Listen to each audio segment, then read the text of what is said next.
Good evening guys! Tapos na ang aming day off ngayong linggo. Pero may share lang kami ni Wifey yung nangyari sa amin ngayong araw na to na siya ay Muntik manakawan.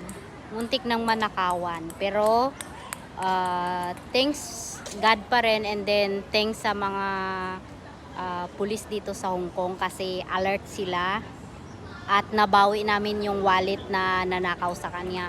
Pero grabe din yung investigation, trauma na nangyari sa kanya. Kasi guys, bibili sana kami ng Crocs kasama yung kaibigan namin.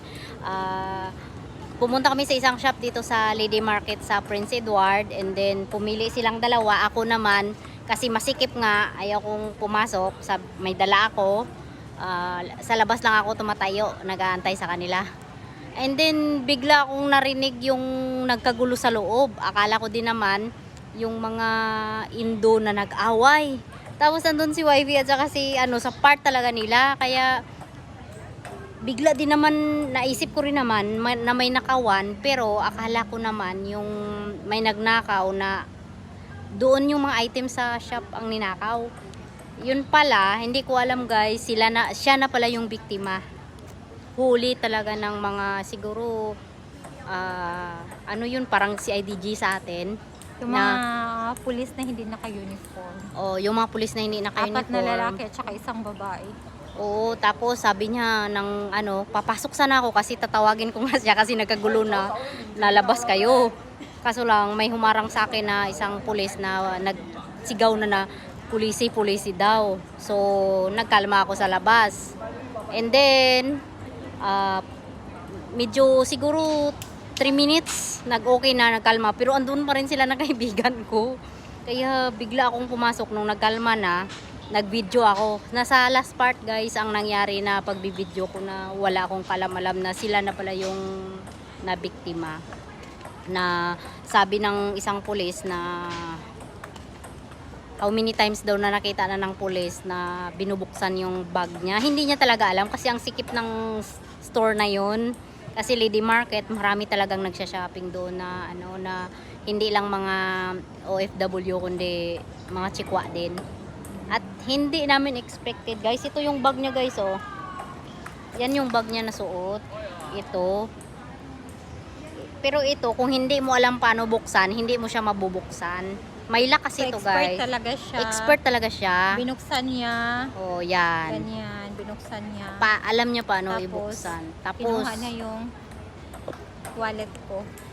itong wallet ang nasa kamay na ng mga pulis na babae na Hindi ko talaga this is yours, alam. this is Hindi ko yours. talaga alam. Sabi ng pulis. Expert talaga sila. Expert talaga siya, and nakakatawa kasi ang tanda-tanda na niya, more than 60 na siya. Nagaugod-ugod na ba guys? More than 60 na siya, 60s na siya.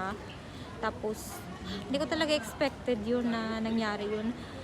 Ang sabi ng pulis, ilang beses na daw niya nakita na hinawakan yung bag ko. So siguro, hinuli nang talaga nila sa akto na makuha na talaga ng matanda yung yung wallet ko. Hindi ko talaga alam, hindi ako nakagalaw. Pag sabi ng pulis na, "Is this your wallet?" Nagulat talaga ako na andun na sa kamay nila yung wallet. Akala ko nag-aaway lang sila sa likod ko. Kasi nagsusukat nga kami ng nagsusukat nga ako ng Crocs. Crocs. So akala ko Pahamak lang, yung Crocs guys. akala ko lang nag-aaway sa likod ko. Yun pala, nahuli na yung magnanakaw sa wallet ko. Hindi ko talaga alam na wala na yung wallet ko sa bag ko.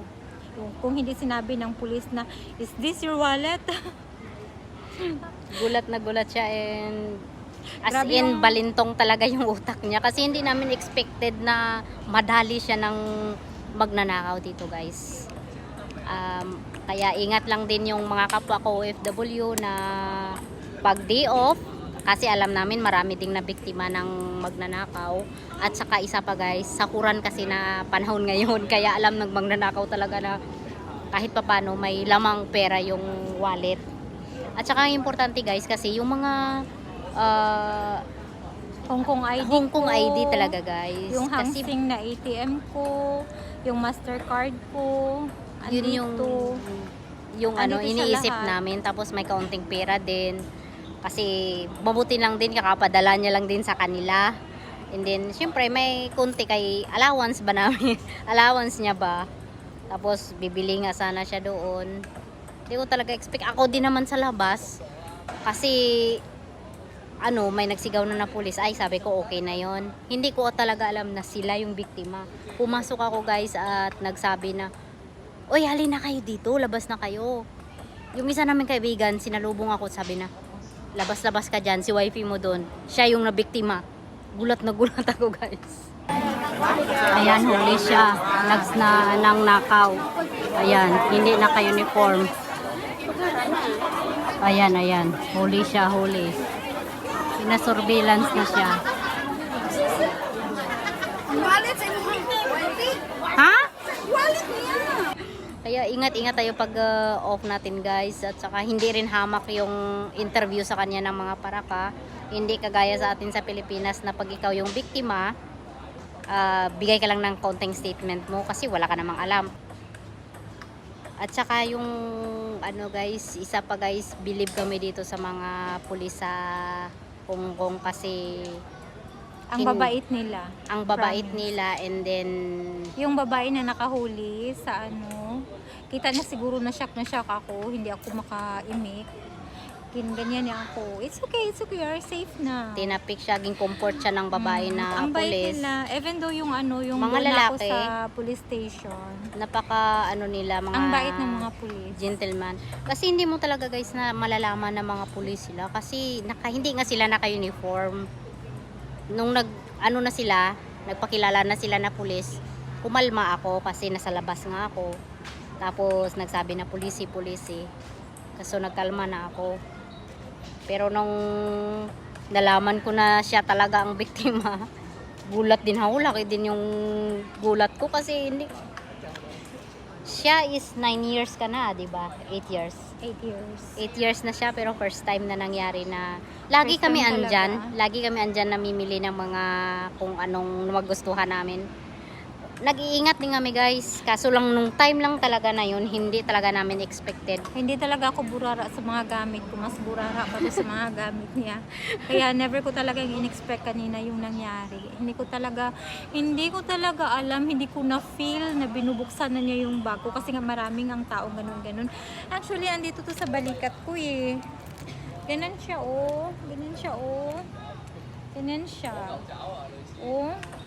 Hindi ko talaga Siyempre guys, ang magnanakaw, nabuksan binabantayan. niya, sarado to siya, pero hindi ko pansin na na nabuksan niya. So talaga siya, expert siya kasi alam niya kung paano buksan yung bag ko. Hinuli lang talaga siya ng pulis na hawak-hawak niya na yung wallet. Bago siya grab ng pulis na hinuli siya, sakto. Kaya nagkagulo sa loob. Gulat din ako kasi siyempre takot ko guys, nagkagulo sa loob.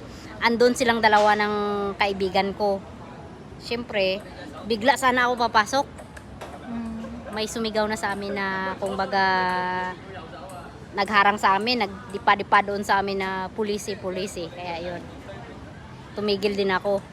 Kasi alam ko na siyempre safe kasi mga parak nga, diba? Pero salot talaga sa mga pulis dito guys. Ang babait nila. Ang babae talaga Babait nila. At saka dito, pag mali ka is mali. Yun ang walang mayaman, walang mahirap dito. Walang katulong o amo dito. Kahit Kung kalahi mali. nila, pag nakita nila na mali, hindi nila yun kakampihan. At saka pala guys, yung nagnakaw sa kanya is Chinese guys. Matanda Chinese na siya, na matanda. 60s. Nasa 60s na siya. Kumbaga sa atin ugod-ugod na ba. Pero magaling pa mag-snatch ha. Hindi mo expect na magagawa niya yun.